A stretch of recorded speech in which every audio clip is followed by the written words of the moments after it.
Hello everyone, welcome to or welcome back to my channel. You may have noticed that for once I have a different hairstyle. It's in a ponytail. This is actually my signature hairstyle for those who know me, and it's actually out of my comfort zone to have my hair down, so I'll see what my ponytail looks like on camera. Maybe this will never appear again, but we'll just see what it looks like. I know I have short hair so you can barely see it. I might look bald, I have no idea, but today I'll be sharing my June wrap-up and some of the books I have on my July TBR, so make sure you stick around to the end. The first book I read in the month of June is called Their Eyes Are Watching God by Zora Neale Hurston. This was on my June TBR and I'm glad I ended up reading it.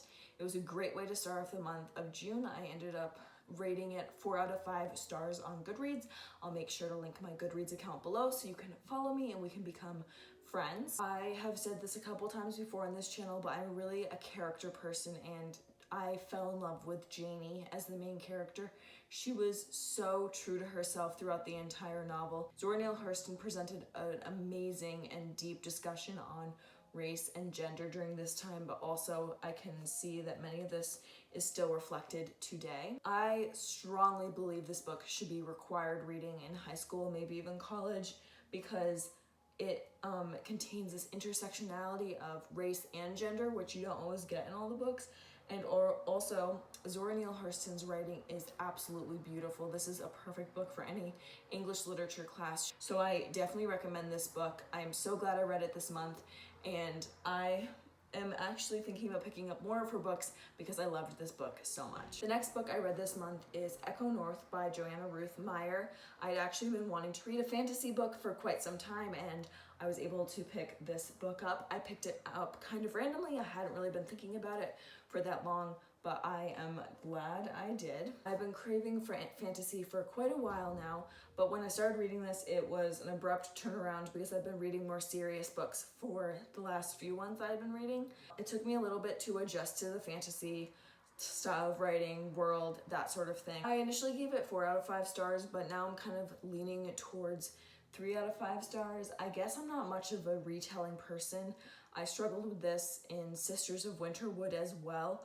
I enjoy the retellings, but not quite as much. I guess I just don't like that I feel like I already know the story and what's gonna happen. I also felt that the love story was not that convincing throughout the whole novel, but I was completely hooked by the end, and Ecco was a pretty likable character. So I think my main issues with it were simply that it was a retelling story, and maybe I just shouldn't pick up fantasy books that are retellings because I struggle with it a little bit and don't tend to enjoy them as much as I do other fantasy novels. The next book I read in the month of June is titled A Farewell to Arms by Ernest Hemingway, and I gave this a 4 out of 5 stars as well. I mentioned this in my, I believe, Goodreads book tag, which you should definitely check out. That I basically hated the beginning of this book and I was like, this is definitely a 2 stars. I'm never gonna read Hemingway again.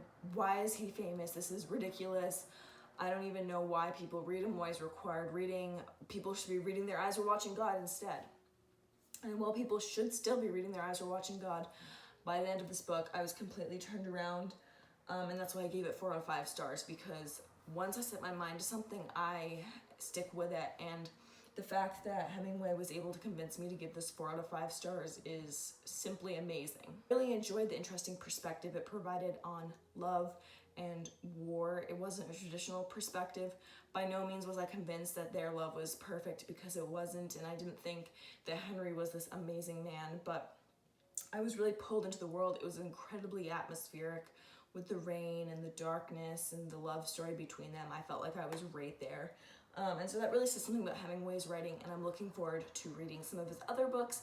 But before I do, I need to get to some of my other books on my TBR list, which never seems to get shorter, only longer. Next book I read in the month of May was The Vanishing Half by Britt Bennett, which was actually my book of the month for June 2020, and I gave this book 4 out of 5 stars. I would say my favorite part of this book was definitely Jude and Reese's relationship. It absolutely melted my heart. I loved it from the minute they connected, and I was so glad they were in this novel. Britt Bennett's ability to weave through different points of view was absolutely astounding. I was never confused who was who, and I definitely felt that each character was incredibly strong and nuanced and unique, and I really liked that. I struggled with the ending of this book. I didn't really expect it to end it that way or even want it to end that way. That's why I ended up giving it 4 out of 5 stars. But I definitely want to read Britt Bennett's first work, The Mothers. I highly recommend this book. It provides an excellent discussion on racism and specifically colorism, as one of the twin sisters is able to pass for white and the other one does not pass.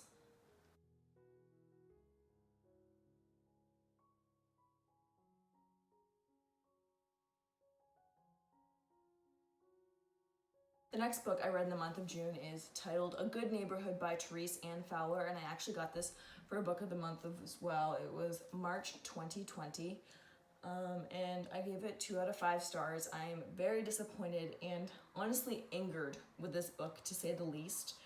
I really struggled to get through it. I had to force myself through much of it because I wanted to quit so many times, and I'm really not a person who quits books, but I ended up reading it all the way through because it was my book of the month and I wouldn't be able to judge it fairly or review it fairly unless I had completely finished it, and I didn't want to talk about it until I finished it. And I will say the ending gave it a little bit of merit, but not really. The author of this novel is white, and some of her characters in this novel are Black.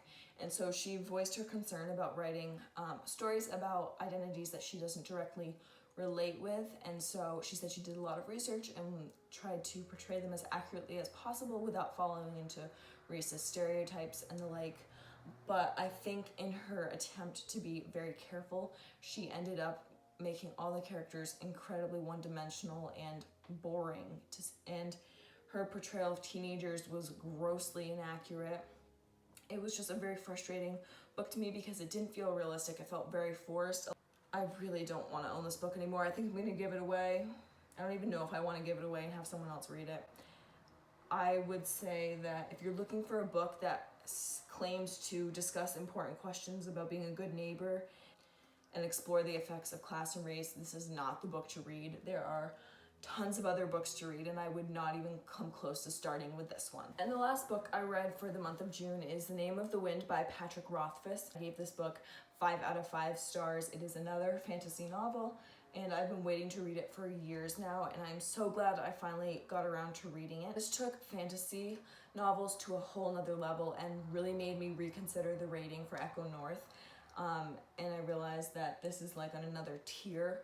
Quoth, the main character, I didn't really expect to like him, but by the end of the novel I was totally in his corner. The world this is set in is fascinating, and I cannot wait to get to the second book.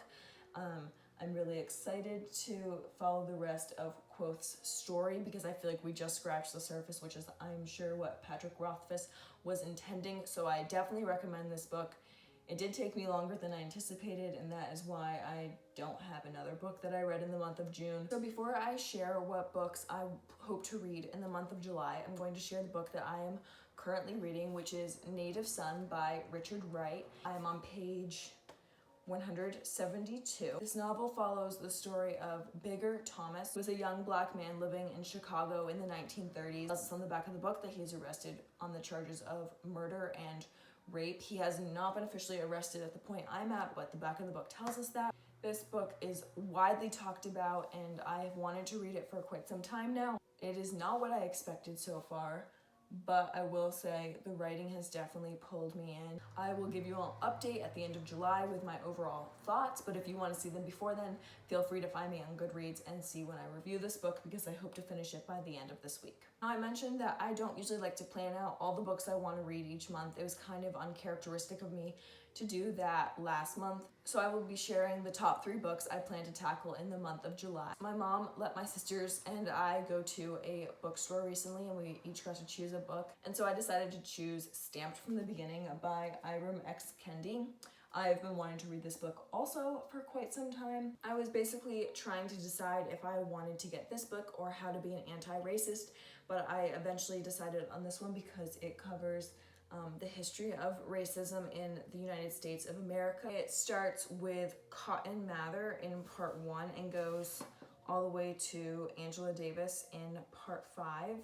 I'm really excited to read this because I know that this book will teach me a lot and really expand my knowledge and my education on this topic of racism in our country. I don't know enough, and I know it's a privilege to educate myself on racism and not experience it every day. But I also know that not educating myself is really irresponsible and makes me complicit. So I am working to educate myself, and I hope that this book will be part of that education. The next book I plan to read in the month of July is Things Fall Apart by Chinua Achebe, and I actually have to wait to read this in the month of July until my sister's done with it for her AP Lit assignment. My mom has actually already read this book. She snagged before my sister could, and she said it was really amazing. Basically explores the topic of colonialism on the African continent. It takes place in Nigeria. It tells the story of a young man named Okonkwo who is an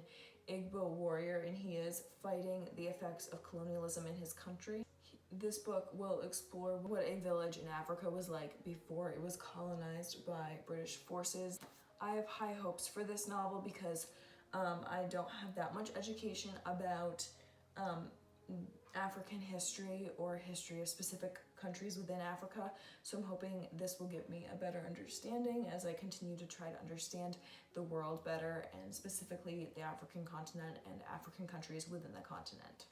The last book I put on my July TBR is One Day in the Life of Ivan Denisovich by Alexander Solzhenitsyn. I probably butchered that, but this is fueling my Russian obsession, and I actually saw this randomly on our bookshelf. It's a book we already owned. We actually don't own it. We stole it from my high school, but my sisters will return it. I have faith. It follows the story of Ivan Denisovich, who is sent to a camp in Siberia by the Soviet Union. Basically, it covers this one day that is so grueling and so awful, and really gives some insight into what those camps were like.